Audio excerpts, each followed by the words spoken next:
నమస్తే రైతు సోదరులకు శుభోదయం. నేలతల్లి కార్యక్రమానికి స్వాగతం.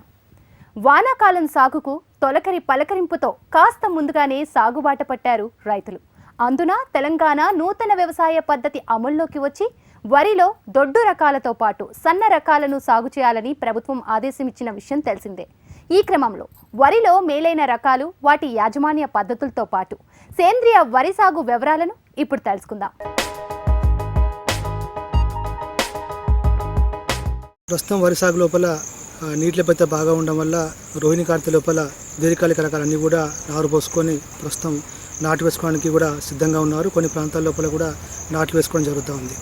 అయితే ఎక్కడైతే ఈ నారులు పోసి నాటు వేసుకునే క్రమం లోపల నారుమడి లోపల ఒక జాగ్రత్త ఏంటంటే, నారు పీకే వారం రోజుల ముందు 1 ఎకరా నారుమడికి 1 కిలో కార్బోఫ్యూరాన్ గుళికల్ని మనం చల్లుకొనేసి ఆ నీళ్లు మొత్తం ఫుల్గా పెట్టేసి ఈ గుళికలు చల్లుకోవాలి. ఈ గుళికలు ఎక్కడ ఇంకిన తర్వాత ఒక వారం రోజుల తర్వాత ఈ నారు బీకి నాటేసుకుంటే, నాటేసిన తర్వాత ఒక 15 రోజుల వరకు మనకు ఎటువంటి పురుగులు రాకుండా కూడా మనం కాపాడుకునే అవకాశం ఉంది. అదేవిధంగా నాట్లు వేసుకునే క్రమం లోపల ఈ దీర్ఘకాలిక రకాలన్నిటికీ కూడా మనం ఒక చదరపు మీటర్కి 33 కుదుర్లు వచ్చే విధంగా మనము విత్తుకోవాల్సి ఉంటుంది. అదేవిధంగా ఈ నాటు వేసుకునే క్రమం లోపల ఇప్పటికే చాలామంది రైతులు కూడా ఈ పచ్చి రొట్టెలు కూడా వాళ్ళు వేసుకోవడం జరిగింది. ఇవన్నీ పెరిగిన తర్వాత కూడా నాటు వేసే ముందు ఒక ఎకరానికి 100 నుంచి 150 కిలోల సూపర్ ఫాస్ఫేట్ చల్లుకొని అది దున్నుకుంటే కూడా తొందరగా మురిగిపోయే అవకాశం ఉంటుంది. ఈ మనకు పచ్చి రొట్టెలు వాడకం వల్ల మనకు భూసారం కూడా పెరిగే అవకాశం ఉంటుంది. ముఖ్యంగా ఎక్కడైతే తగిన మోతాదులో పచ్చి రొట్టెలు వాడిన రైతులు ఉన్నారో వారు ఎరువుల వాడకం లోపల ముఖ్యంగా ఈ యూరియాకు సంబంధించినటువంటి ఎరువుల్ని ఒక 20% వరకు తగ్గించుకుంటే కూడా బాగుంటుంది. అదేవిధంగా ఈ పచ్చి రొట్టెలు వాడుకునే క్రమం లోపల ఎవరైతే ముందుగా ఈ సింగిల్ సూపర్ ఫాస్ఫేట్ వాడుకుంటారో ఆ రైతులు ఎట్టి పరిస్థితుల లోపల కూడా మళ్ళీ మనకు బాస్మాన్ సంబంధించి కాంప్లెక్స్ ఎరువులు కానీ డిఏపి కానీ వాడకం అవసరం లేదు. వారు నాటు పెట్టుకునే క్రమం లోపల ఒక 25 కిలోల యూరియా, 10 కిలోల పొటాష్ చల్లుకుంటే సరిపోతుంది. అదేవిధంగా ఈ నాటు పెట్టుకునే క్రమం లోపల కూడా కొంచెం పొలాన్ని చదునుగా చేసి పైపైన నాటుకోవాలి.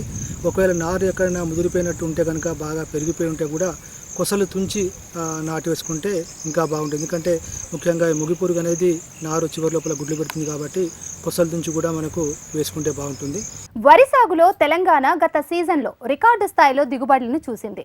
రైతాంగం అంతే ఉత్సాహంతో వానాకాలంలో సాగు చేయబోతున్న నేపథ్యంలో వరిలో ఎలాంటి రకాలను విత్తుకోవాలి, కలుపు నివారణ పద్ధతులేంటో ఇప్పుడు తెలుసుకుందాం. నాటు వేసుకున్న తర్వాత మనకు ఈ మధ్య లోపల కలుపు సమస్య బాగా తీవ్రంగా వస్తుంది కాబట్టి ఈ నాటు వేసిన తర్వాత 3 నుంచి 5 రోజుల మధ్యలో సిఫారసు చేసినటువంటి కలుపు మందులు మార్కెట్లో కూడా చాలా వరకు లభ్యమవుతున్నాయి. ముఖ్యంగా ఆక్సీ డయాజిల్ అనే కలుపు మందు 35 గ్రాములు. ఈ 35 గ్రాముల పొడి మందుని ఒక 1 లీటర్ నీటిలో కలిపి దాన్ని ఒక 10 కిలోల ఇసుకలో కలుపుకొని 3 నుంచి 5 రోజుల తర్వాత చల్లుకోవాలి. దీంతోపాటు ఇంకా రకరకాల మందులు మనకి బుటాక్లోర్ కానివ్వండి, లేదా ఇంకా మార్కెట్ లోపల లోండాక్స్ గుళికలు కానీ, లేకుంటే ఈరోజు గుళికలు కానీ చాలా రకాలుగా మనకు లభ్యమవుతున్నాయి. ఆ సిఫారసు చేసినటువంటి మోతాదు ఆ మందును పట్టేసుకొని మనము 3 నుంచి 5 రోజుల చల్లుకోవాలి. ఈ కలుపు మందు చల్లుకునేటప్పుడు ఒక అతి జాగ్రత్త ఏంటంటే, కలుపు మందు చల్లే ముందు నీ భూమి లోపల నీరు పలచగా ఉండాలి, ఎక్కువ ఉండొద్దు, పూర్తిగా బురద పొలం ఉండొద్దు. అదేవిధంగా ఈ కలుపు మందు చల్లిన తర్వాత ఈ కలుపు మందు మొత్తం అక్కడ ఇంకే వరకు మళ్ళీ బయట నీళ్ళు లోపల రాకుండా, లోపల నీరు బయటకు పోకుండా చూసుకోవాలి.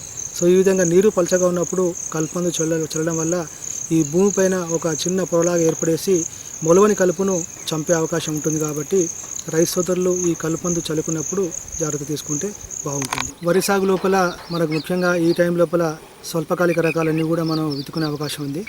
దొడ్డు రకాలైతే కనుక మనం ప్రభుత్వం సిఫారసు చేసినట్టు MTU 1010 దానికి సరిపోయేటువంటి ప్రత్యామ్నాయమైన రకాలు మనకు KNM 118 కానీ, JGL 24423 కానీ, ఇతర అన్ని రకాలు కూడా మనము వేసుకోవచ్చు. సన్న రకాలైతే కనుక తెలంగాణ సోనా, అదేవిధంగా JGL 17-9 రకాలని కూడా మనం నారు పోసుకోవచ్చు. ఇవన్నీ కూడా మనకి జూలై చివరి వరకు నారు పోసుకొని ఆగస్టు మొదటి వారంలో విత్తుకునే అవకాశం ఉంది. అయితే ఈ మధ్యకాలం లోపల చాలామంది రైతులు ఈ కూలీల సమస్య బాగా ఉండడం వల్ల కూడా ఇతర మార్గాల వైపు ఆలోచన చేస్తున్నారు. దానిలో భాగంగానే కొంతమంది రైతులు ఈ ట్రాన్స్ప్లాంటర్ ద్వారా కూడా నాటుకోవడం జరుగుతుంది. ఇంకా కొంతమంది రైతులు ముందుకు వచ్చేసి ఈ నేరుగా వరి విత్తుకోవడం అనేది 3 రకాలుగా కూడా వాళ్ళు ప్రాక్టీస్ చేస్తూ ఉన్నారు. ఒకటి బురద పొలం లోపల మొత్తం బురద పొలం తయారైపోయిన తర్వాత ఒకరోజు మొలకెత్తిన విత్తనాన్ని వెదజల్లుకోవడం ఒక పద్ధతి. అదేవిధంగా ఒకరోజు నానబెట్టి ఒకరోజు మొలకెత్తిన విత్తనాల్ని డ్రమ్ సీడర్ ద్వారా నేరుగా విత్తుకోవడం ఇంకొక పద్ధతి.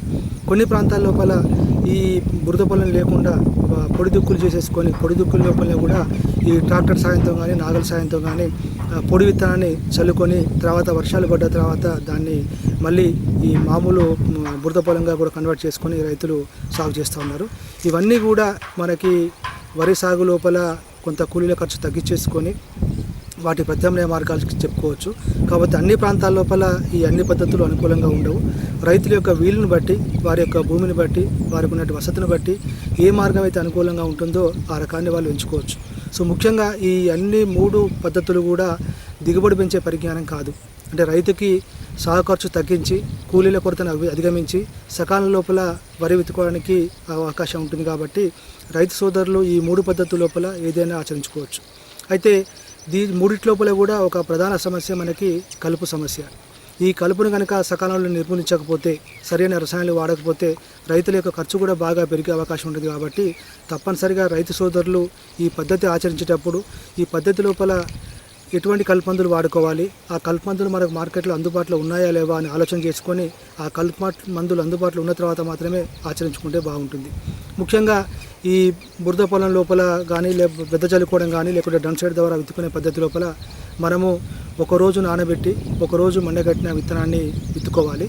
వెదజల్లే పద్ధతి లోపల నేరుగా బురద పొలం మొత్తం అన్నీ చేసుకున్న తర్వాత విత్తుకుంటే సరిపోతుంది. బట్ ఎక్కడైనా కూడా ఈ పొలం తయారు చేసుకునే ముందు తప్పనిసరిగా భూసారం అనేది చాలా ముఖ్యం. కాబట్టి మనకు ఈ భూసారాన్ని పరీక్షించుకోవడానికి సేంద్రియ ఎరువుల వాడకం గురించి మనం బాగా చెప్తున్నాము. అయినప్పటికీ కూడా రైతు సోదరుల దగ్గర ఈ సరైన పశువుల సంఖ్య లేకపోవడం కావచ్చు, ఈ కోళ్ళెరు కానీ గొర్రెలు కానీ అందుబాటులో లేకపోవడం కావచ్చు, లేకపోతే వీటికి అయ్యే ఖర్చు ఎక్కువ కావడం వల్ల కూడా చాలామంది రైతులు వాటిని మొగ్గు చూపట్లేదు. కాబట్టి వీటికి ప్రత్యామ్నాయంగా తక్కువ ఖర్చుతోని అధిక లాభం పొందడానికి మనకు ఈ పచ్చిరొట్టె ఎరువులు మనకు బాగా ఉపయోగపడతాయి. ముఖ్యంగా వీటి లోపల జనుము కానీ జీలే కానీ మనం వాడుకోవచ్చు.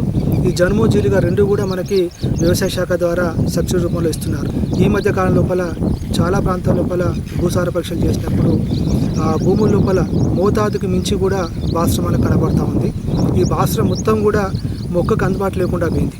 అంటే ఒక రసాయన చర్య ద్వారా భూమిలో గడ్డగట్టిపోయి అందుబాటులో లేకుండా ఉంది. కాబట్టి ఈ భూమిలో ఉన్నటువంటి భాస్వరాన్ని కరిగించి మళ్ళీ మొక్కకు అందించడానికి మనకు మార్కెట్ లోపల ఈ జీవన ఎరువులు ఉన్నాయి. ముఖ్యంగా ఈ భాస్వరానికి సంబంధించి భాస్వరాన్ని కరిగించే జీవన ఎరువు ఇది మనకి ఘన రూపంలో దొరుకుతుంది, ద్రవ రూపంలో దొరుకుతుంది. ఈ ఘన రూపంలో దొరికే దాన్ని ఒక 400 గ్రాములు ఒక 50 కిలోల మాగిన పశువుల పేడలో కలుపుకొని చల్లుకోవాలి. ద్రవ రూపంలో దొరికేదాన్ని 1 లీటర్ భాస్వరాన్ని కరిగించే జీవన ఎరువుని ఒక 50 కిలోల మాగిన పశువుల పేడలో కలుపుకొని నాటేసే సమయం లోపల చల్లుకుంటే కూడా మనకు భూమి లోపల లభ్యం కాని స్థితిలో ఉన్నటువంటి భాస్వరాన్ని కరిగించి మొక్క వ్యవస్థకు అందుబాటులో పెట్టే అవకాశం ఉంది. ఇలా చేసుకోవడం వల్ల మనం భాస్వరం పైన పెట్టేటువంటి ఎరువులు కూడా మనం తగ్గించుకునే అవకాశం ఉంది. వీటితో పాటు ఇంకా సేంద్రియ వ్యవసాయం దిశగా పోయేటువంటి రైతులు ఈ మధ్య కాలం లోపల మనకి national centre for organic farming వాళ్ళు వేస్ట్ డీకంపోజర్ని అందుబాటులోకి తీసుకోవడం జరిగింది. సో దీన్ని కూడా రైతు స్థాయిలో తయారు చేసుకొని ప్రతి 10 రోజులకు ఒకసారి కనుక ఈ వేస్ట్ డీకంపోజర్ ద్రావణాన్ని కనుక మన పంటకు అందిస్తే కూడా రసాయనిక ఎరువుల పైన పెట్టేటువంటి ఖర్చును కూడా మనకు బాగా తగ్గించుకునే అవకాశం ఉంది. సో ఈ విధంగా రైతు స్థాయి లోపల రైతుకు తోచిన విధంగా కోళ్ళెరువు కానీ పశువుల ఎరువు కానీ గొర్రెరు కానీ పచ్చిరొట్టె ఎరువు కానీ వేస్ట్ డీకంపోజర్ కానీ లేదంటే ఈ మధ్య కాలం లోపల బాగా ప్రాచుర్యం పొందుతున్నటువంటి జీరో బడ్జెట్ నేచురల్ ఫార్మింగ్ దాని ద్వారా వచ్చేటువంటి దేశవాళీ ఆవు యొక్క ఘనజీవామృతం కానీ ద్రవజీవామృతం కానీ ఇవన్నీ వాడుకోవడం వల్ల కూడా మనకి భూసారం బాగా పెరిగి రైతులకు రసాయనిక ఎరువులపైన పెట్టేటువంటి ఖర్చు తగ్గే అవకాశం ఉంది. దిగుబడులు ఎలా ఉన్నా సాగులో పెట్టుబడులు తగ్గించుకునే మేలైన పద్ధతులను రైతులు అనుసరించాల్సిన అవసరం ఎంతైనా ఉంది. ఈ క్రమంలో దేశీ వరి రకాల సాగు పెరుగుతూ వస్తోంది. దీంతో పాటు అదనపు ఖర్చులు తగ్గించే సేంద్రియ పద్ధతులపై రైతులు మొగ్గు చూపడం ఉత్తమం. సేంద్రియ సాగు దేశీ రకాల వివరాలను ఇప్పుడు తెలుసుకుందాం. ఈ డ్రమ్ సీడర్ ద్వారా విత్తినటువంటి పొలాల లోపల కానీ లేకుంటే బురద పొలం లోపల నేరుగా చల్లుకున్నటువంటి వరి పొలం లోపల కానీ కలుపందులు వాడుకోవాలి. ఈ విధంగా మనము ఈ వరి విత్తిన తర్వాత తెల్లారి అంటే ఒక 2 నుంచి 3 రోజుల లోపు మనకు మార్కెట్లో లభ్యమైనటువంటి పైరజో సల్ఫ్రాన్ ఈతలైనటువంటి గడ్డి మందు, ఇది పొడి మందు. ఇది 1 ఎకరానికి 80 నుంచి 100 గ్రాములు ఒక 200 లీటర్ల నీటిలో కలుపుకొని పిచికారీ చేసుకుంటే తొలి దశ లోపల ఈ మొలవని కలుపును కూడా సమర్థవంతంగా నిర్మూలించే అవకాశం ఉంది. అదేవిధంగా పొడి దిక్కు లోపల విత్తుకున్నట్టయితే కనుక ఆ రైతులు ఈ పరిచసల్ఫర్ ఈథల్ మందు కాకుండా మనకు మార్కెట్ లోపల పెండి మిత్తల్ అనే గడ్డి మందు దొరుకుతుంది. ఇది 1 లీటర్ నీటికి 5 మిల్లీలీటర్ చొప్పున, అంటే 1 ఎకరానికి 1 లీటర్ చొప్పున 200 లీటర్ల నీటిలో కలుపుకొనేసి మనం పిచికారీ చేసుకుంటే తొలి దశలో వచ్చే కలుపును మనం నిర్మించుకోవచ్చు.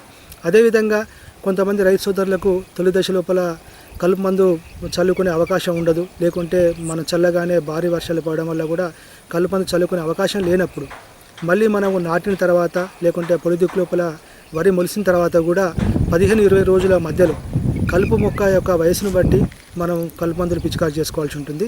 ముఖ్యంగా ఈ పొలం లోపల కనుక కేవలం వెడల్పాటి కలుపు మొక్కలు మాత్రమే ఉంటే కనుక మనకు మార్కెట్ లోపల 2,4-D సోడియం సల్ఫేట్ అనేటువంటి గడ్డి మందు అందుబాటులో ఉంటుంది. ఇది 1 లీటర్ నీటికి 2 గ్రాముల చొప్పున కలుపుకొని పిచికారీ చేసుకుంటే వరి పంటకు ఎటువంటి హాని లేకుండా కూడా ఈ మన కలుపు నివారించుకోవచ్చు. లేదు కేవలం సన్నగడ్డి ఉడిపిలు మాత్రమే ఉన్నటువంటి క్రమం లోపల మనకు మార్కెట్ లోపల సహెలోఫాబ్ బ్యూటిల్ అనే కలుపు మందు దొరుకుతుంది. ఇది కూడా 1 లీటర్ నీటికి 2 మిల్లీలీటర్ల చొప్పున కలిపి కనుక మనం పిచికారీ చేసుకుంటే కేవలం సన్నగడ్డిని మాత్రం నిర్మూలించగలుగుతుంది. అదేవిధంగా వరి పంటకు ఎటువంటి హాని ఉండదు. ఒకవేళ సేమ్ అదే టైం లోపల మనకు సన్నగడ్డి కానీ లేకపోతే వెల్పాటి కలుపు మొక్కలు అన్నీ కూడా ఉన్నట్టయితే కనుక మార్కెట్ లోపల మనకి బిస్పైరిబాక్ సోడియం అనేటువంటి కలుపు మందు లభ్యమవుతుంది. ఇది 1 ఎకరానికి 100 నుంచి 120 మిల్లీలీటర్లు 200 లీటర్ల నీటిలో కలిపి కనుక మనకు పిచికారీ చేసుకుంటే అన్ని రకాల కలుపు మొక్కల్ని సమర్థవంతంగా నిర్మూలించుకోవచ్చు. వరి పంటకు ఎటువంటి హాని ఉండదు. కానీ ముఖ్యంగా రైతు సోదరులు ఈ కలుపు మందు పిచికారీ చేసుకునే క్రమం లోపల ఈ పోస్ట్ ఎమర్జెన్సీ కలుపు మందులు ఎప్పుడు పిచికారీ చేసినప్పటికీ కూడా కలుపు మొక్క అనేది 3 నుంచి 4 ఆకులు దాటద్దు. ఈ 3 నుంచి 4 ఆకుల దశ దాటిపోయిన తర్వాత ఎన్ని కలుపు మందులు పిచికారీ చేసినప్పటికీ కూడా మనకు పూర్తిగా లాభం చేకూరదు. కాబట్టి ముఖ్యంగా ఈ కొత్త పద్ధతులు ఆచరించుకునే క్రమం లోపల రైతు సోదరులు కొంతవరకు ఈ కలుపు యాజమాన్యం పైన శ్రద్ధ పెడితే కనుక ఈ కలుపును సమర్థవంతంగా నిర్మించుకొని కూలీల కొరతను అధిగమించుకొని తక్కువ శ్రమతోని తక్కువ ఖర్చుతోని అధిక లాభం వచ్చే అవకాశం ఉంది. ప్రతి మనిషి కూడా ఆరోగ్యం పైన శ్రద్ధ పెడుతున్నాడు. ఇదే క్రమం లోపల చాలామంది రైతు సోదరులు కూడా ఈ మధ్యకాలం లోపల దేశవాళీ రకాల సాగు గురించి కొంతవరకు ఆసక్తి కనబరుస్తున్నారు. సో ముఖ్యంగా మన ప్రాంతాన్ని చూసినట్టయితే కనుక అన్ని దేశవాళీ రకాలు కూడా మనము విత్తుకోవచ్చు. ఇవన్నీ కూడా మన వాతావరణానికి అనుకూలంగా ఉంటాయి. అయితే ఈ రకాల లోపల చాలా వరకు మనకు కాలబట్టి కానీ మాప్లే సాంబ కానీ నవారా కానీ రకరకాల విత్తనాలు మనకు అందుబాటులో ఉన్నాయి. దాదాపు 40 నుంచి 50 రకాల ఈ దేశవాళీ రకాలు ఈ కృషి విజ్ఞాన కేంద్రం జమ్మికుంటలో అందుబాటులో ఉన్నాయి. కొంతమంది రైతుల దగ్గర కూడా అందుబాటులో ఉన్నాయి. అయితే చాలామంది రైతులు కమర్షియల్గా అంటే వాణిజ్యపరంగా కూడా ఈ రకాలు సాగు చేస్తే బాగుంటుందని చెప్పేసి ఆలోచిస్తూ ఉన్నారు.